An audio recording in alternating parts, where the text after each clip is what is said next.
I want to order the November meeting of the Kingston Public Library Board of Trustees at 6:03.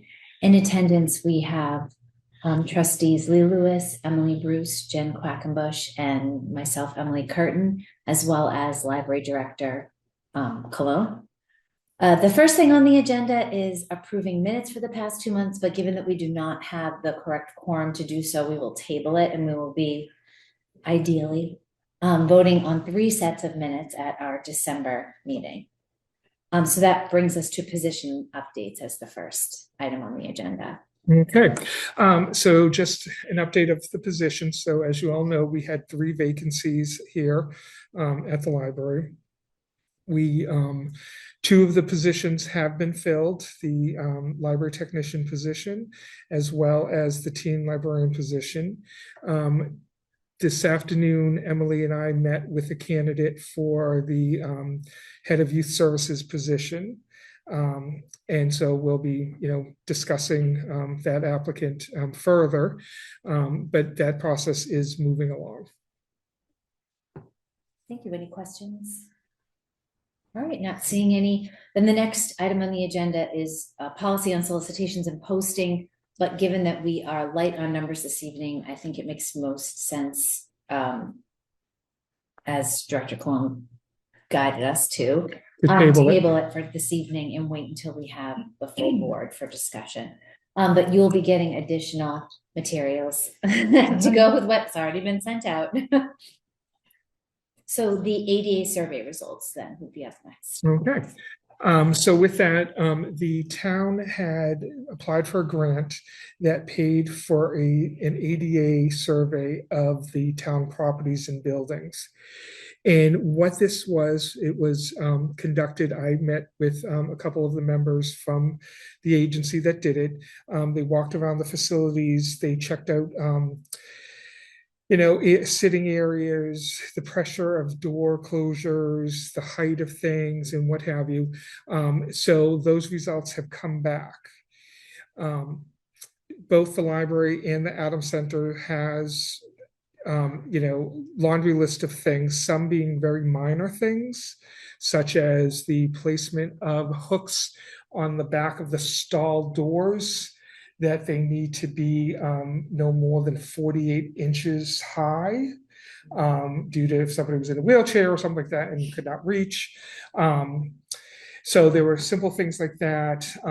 The children's department, for example, we have a small tree in there in memory of a former children's librarian. The placement of that tree actually infringes upon the walkway, the pathway, so it reduces it to less than 36 inches. So that will have to be moved.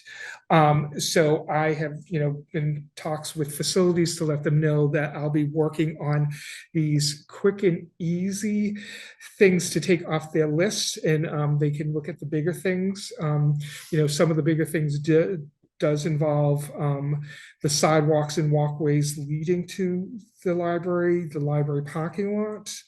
One of their recommendations in this report, or the survey report, was an idea that I actually had thought of, which was to provide currently with the library parking, when any individual parks their vehicle, they are forced to walk in the parking lot itself in order to walk the length of it to enter the library.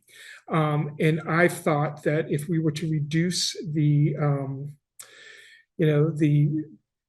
dirt barriers on either side to expand to actually have walkways, then that would help reduce the liability of a child getting hit by a big SUV that didn't see them, but also would meet criteria for folks being able to be on a level service to gain access.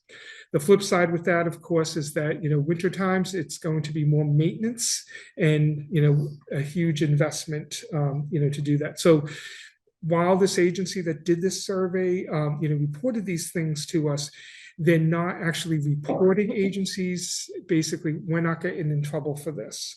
Obviously, as word gets out from the community side, people might be looking at things and questioning, for us to take more action, for some of these things, because it will impact people's abilities to, like, for example, the children's department isn't necessarily conducive for turning space for someone in a wheelchair, because of the amount of furniture or the bookcases or what have you. So my goal is that previously I had worked with some staff to kind of form a disabilities committee, to kind of do the same now that we have this report, so that we can kind of tackle things, even trying to find grant opportunities to help offset those costs. So that will be something, and some of the things will be asked of the foundations. The tables that we have in the courtyard, for example, are not ADA compliant, because someone in a wheelchair cannot pull up to them. So I did already research some of those, and basically those are rectangular bench, kind of like cafeteria style tables that would allow someone to just pull up at the end. So there's possibilities for funding from the foundation, with that, but we will be looking for other sources, because it is kind of extensive. In placements of signs, exit signs, for example, we have illuminated exit signs, but they're not the exit signs that have the logo with the person in the wheelchair. That is something that they recommend. Those are $100 a pop. I looked those up. There's no signs with Braille, exit signs with Braille on the doors. At the Adams Center, the Braille signs are actually on the doors, and they're supposed to be on the wall. And some of the signs that we have, the signs are fine, but their placements are too high. And so it's just working out those little things. So we will be, making that a conscious effort and as a project.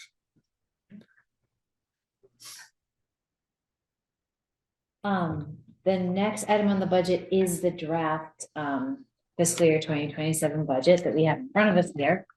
Do you want to introduce it, and then we'll walk through it? Absolutely. So what this document is, it's basically an Excel workbook with different details about, actually, I will be right back in this. You guys got in, right? It was locked, though. She had to come back. There's a doorbell out there? The door. We totally missed the door. It's like Jen's canceling. You can't hear a thing in here. I couldn't hear you. I guess that's good for library space. Yeah, you want a library to be quiet, so. But that's funny. That's a good question. Yeah. Don did send this, but I could not get the file that he sent to download and open in any format. So I said, just print it out. We'll look at the old-fashioned way. Old-fashioned. I do better with this than go scanning through it.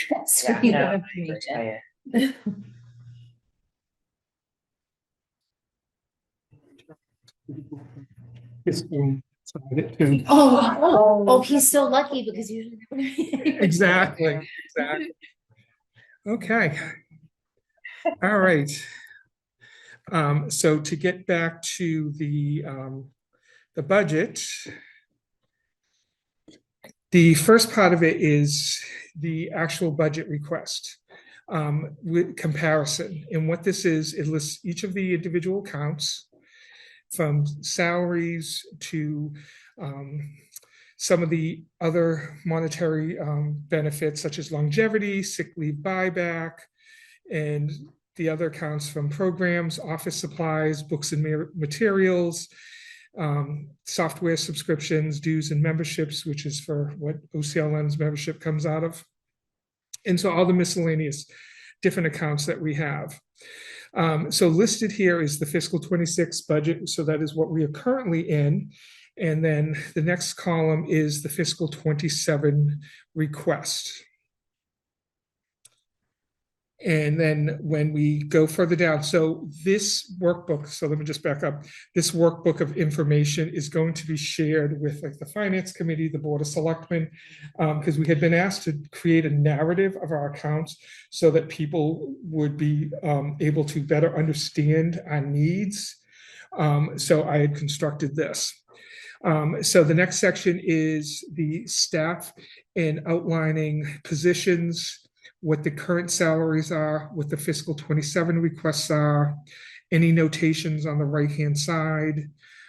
So for example, the children's position, it is vacant right now. So as a placeholder, I put in the current salary that's in place, for the ask for next year, with the assumption that any new hire would be below that. And then we get down, so all the librarians are listed first, and then we get down to the library technicians, which are listed individually, the hourly with their annual amounts as well. The ones that are listed as individual rate over to the right-hand side, even though an employee reaches step 10, they are still eligible for COLAs, so cost of living increases. And when we have staff, we have a lot of long-term staff. So when the salary survey was conducted and the results came back, these individuals actually make more money than what our step 10 actually is, because it, had been built up over time. The longevity benefits, 6 leave buyback, and then we get into the specific, accounts. And some, there were increases, obviously. Property repairs, we increased $200 due to having to pay for sewer bills now. And what was budgeted previously will not cover us for the coming year. And then the book budget always is a big increase. And also the dues and membership, there was a substantial increase due to OCLN revising its assessment formula, which they periodically do every few years. And it's one of those situations that this time it kind of won't hurt us, but next time it might benefit us, which is what it kind of did last time. And then there's just a breakdown of the categories of wage and personnel salaries, union salaries, payouts, general accounts, and then percentage change. So with the current ask, it is a 2% increase over the current fiscal year, which was given to us by the acting town administrator. So then the next page, which should be highlighted, what I did was I created additional budgets based upon any potential decreases. And, so the dollar amounts are at top, below are which accounts that those would be coming from. So it, wouldn't be until the third budget that we would look at any potential reduction in personnel. And so it's a little, this is just to be prepared. I did this one other time and we had no worries. So that's what I'm hoping, that this will be for naught.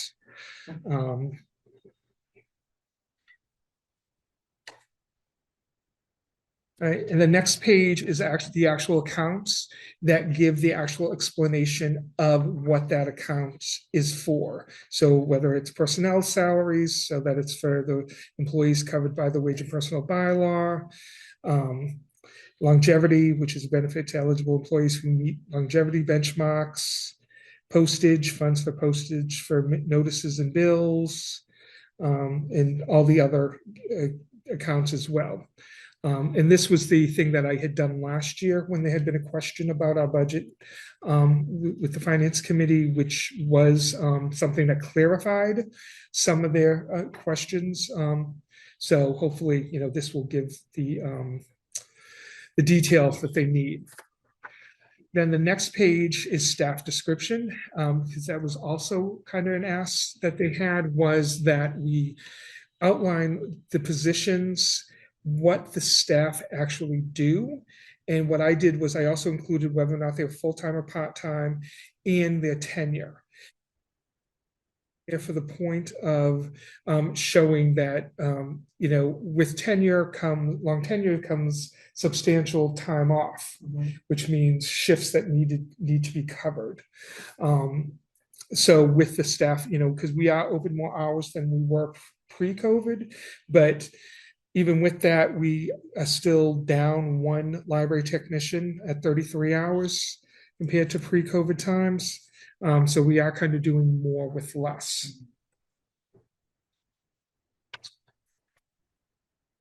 Then the next page is the requirements for certification, which outlines the municipal appropriation requirement, as well as meeting the minimum standards of free public library service requirements.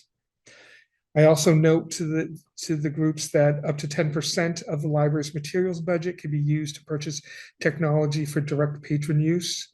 So we've basically set that aside in the budget for any public computer replacement or any type of technology that we were looking to invest for the community.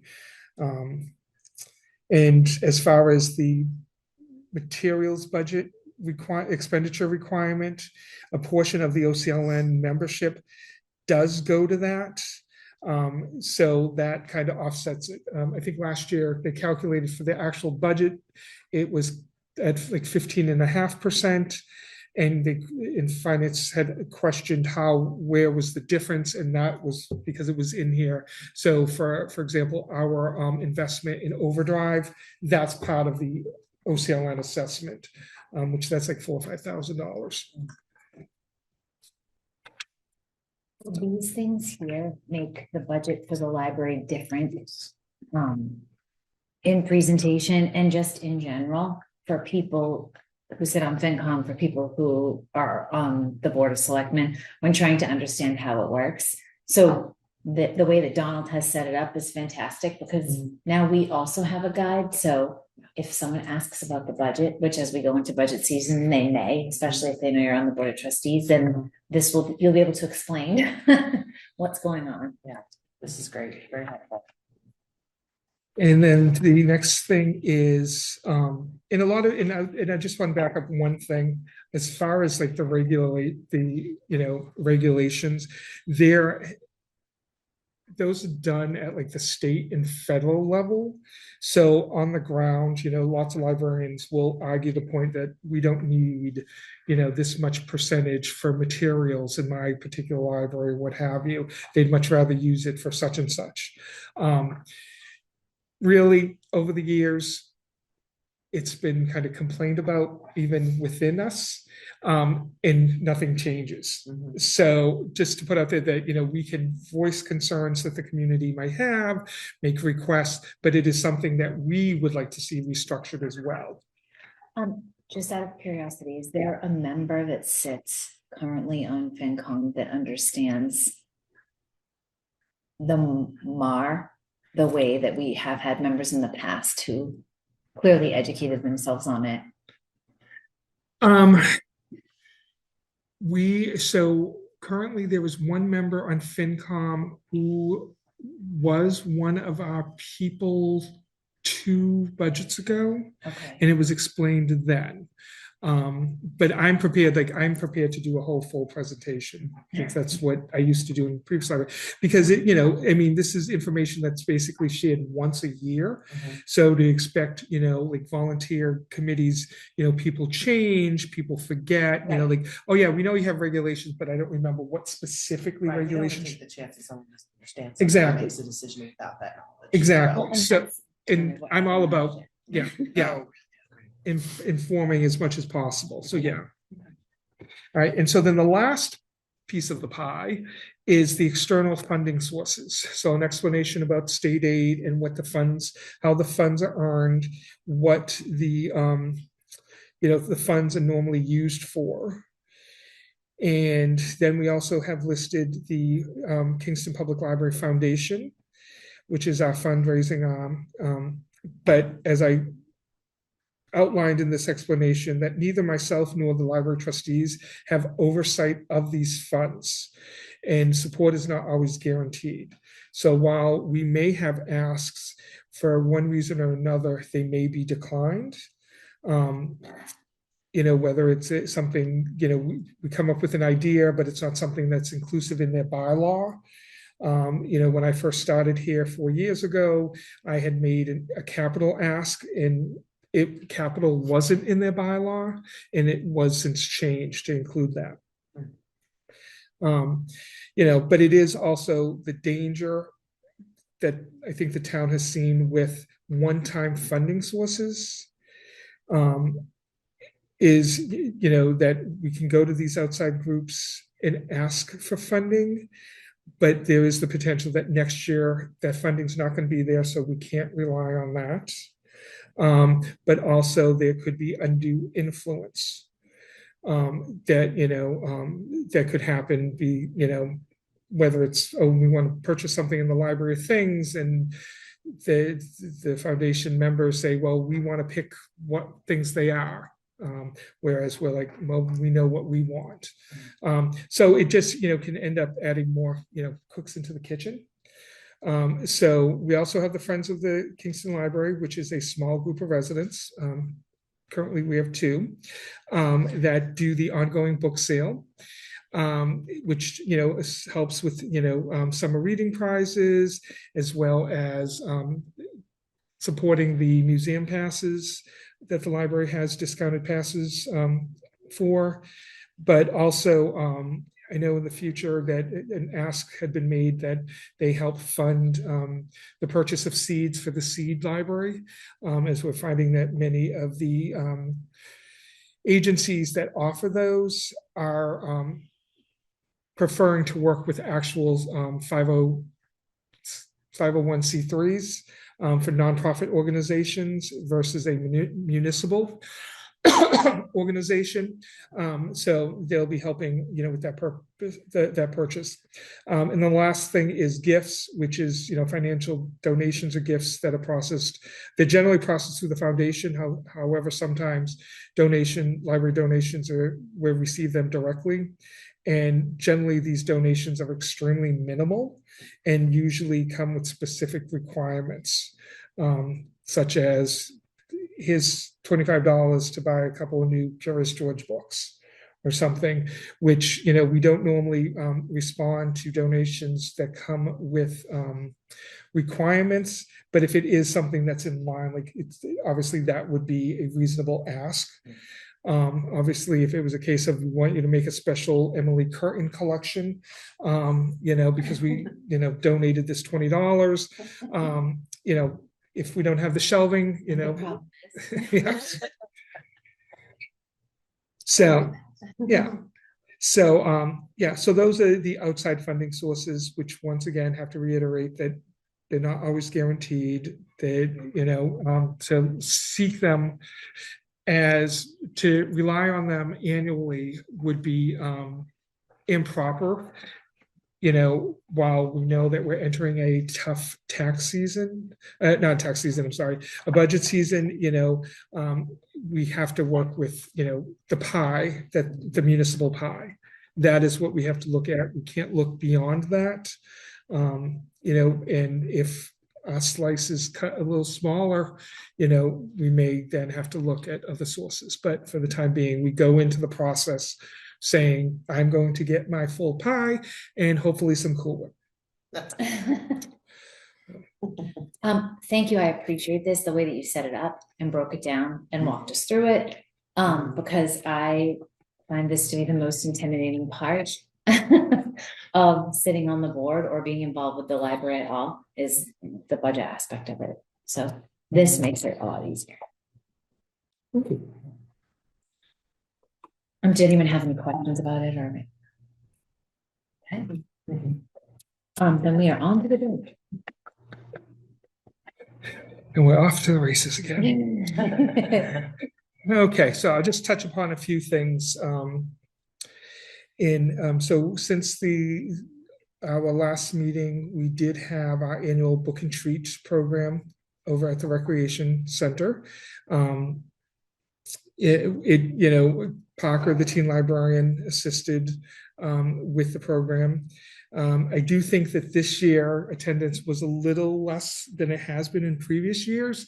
So I am thinking of potentially changing it up next year. But it was well attended in the sense of we actually ran out of stuff within a couple of first sessions. So we had to be creative to fill up those little trick or treat bags.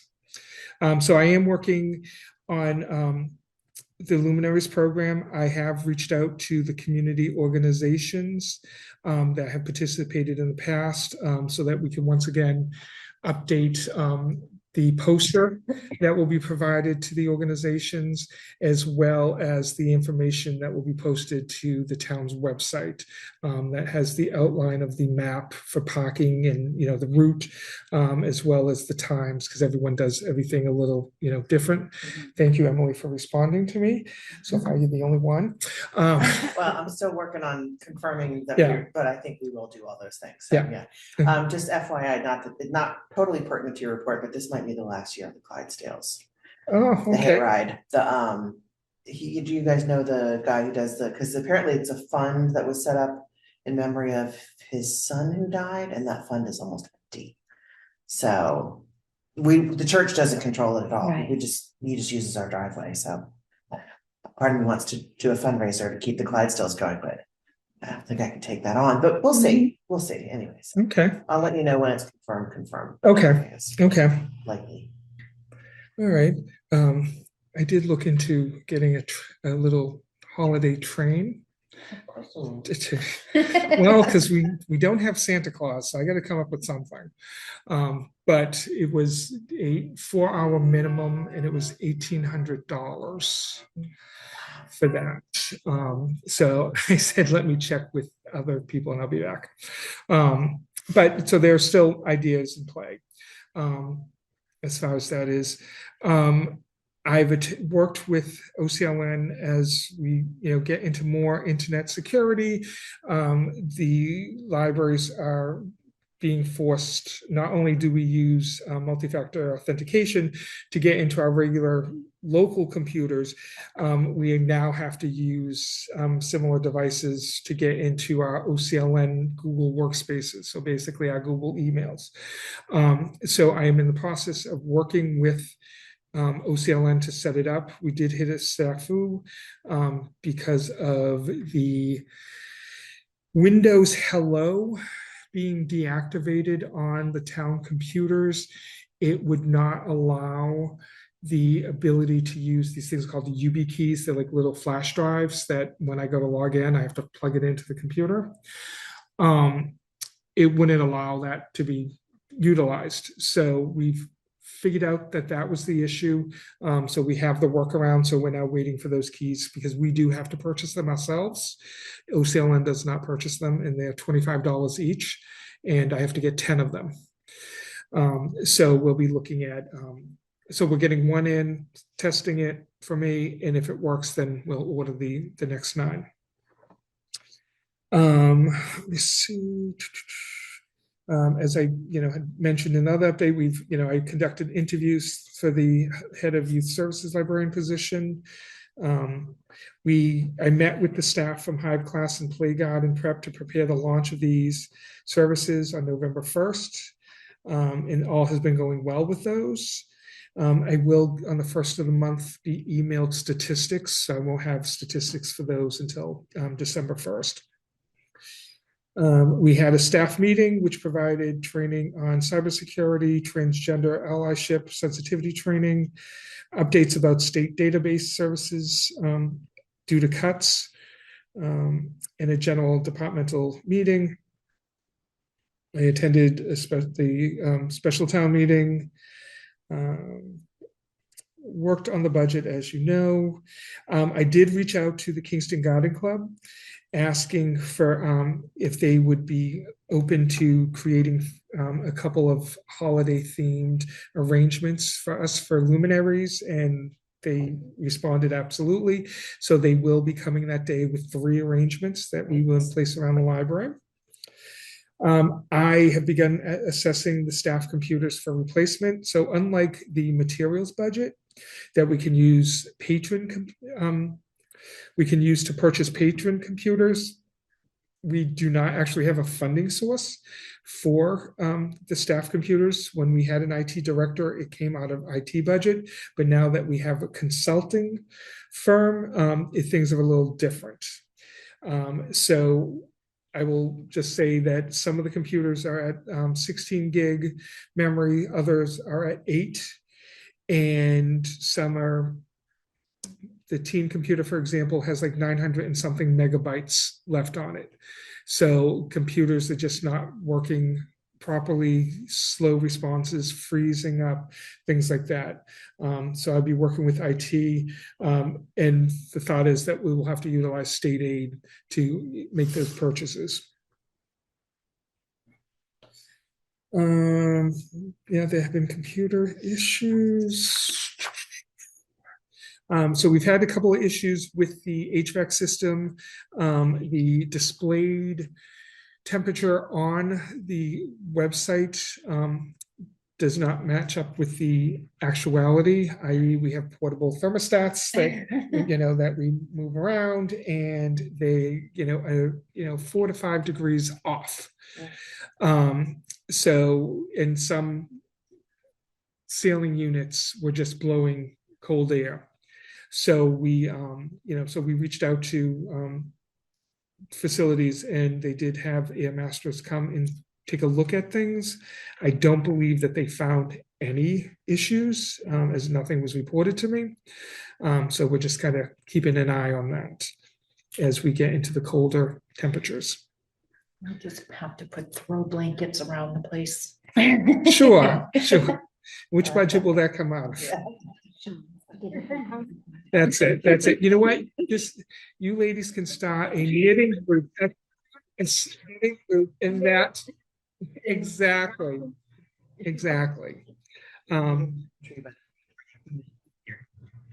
Yeah. And I coordinated with the removal of the bookcases and older furniture from the back storage space, and mentioned at the staff meeting specific staff-related projects for helping to clean out the back room. So we have a collection of puzzles back there, as well as games. Some were saved for spare parts, others were new that need to go into the Library of Things collections. And myself and Parker, the teen librarian, will be working on going through the art supplies and the craft supplies that we have in there, so that we can really get it cleaned up, to kind of motivate us to get more, with that project. I do know that there is somebody was recently hired as the building inspector. My understanding is that the building inspector position is being broken up with like multiple people doing certain aspects of it. And so I will be touching base with them, to get their feedback about it as well. And with that said, I have nothing else on my director's report. And once again, I forgot my statistical report to print it out. Was there anything you wanted to mention about the statistics? So on the reports, they are labeled. They do have, each section does have the description of what they are, and also the beyond the hoopla statistics, the overdrive statistics have been added as well. Oh, great.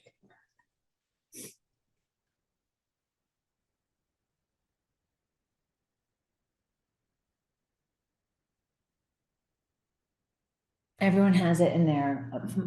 Yes. Okay. If there aren't any questions, then we're not making you print it out. Thank you for providing it. Any other questions for Donald about the report? All right, not seeing any of the staff reports were also included. Any questions about those? Right, then I have the update from the foundation. They just want to remind us that we opened the shelf kit sale is live. I brought it to the PTO meeting the other night since figured it was a captive audience for the. And that the foundation is currently discussing new fundraiser ideas for 2026. So they're trying to come up with something different for the coming year, and they will keep us posted. Payment of bills, we do not have any bills. Old business. I always make sure that we check the date of the next meeting, which I believe is December 15th. Is that what we have? That's what I have. That's what I have in my calendar, and I feel like December 8th is right around the corner, so I think it is December 15th. Yes, I've got that too. I will bring food because I know it's a December meeting there. All right, so December 15th. Any other old business? Did you want to update about the sign? Yes.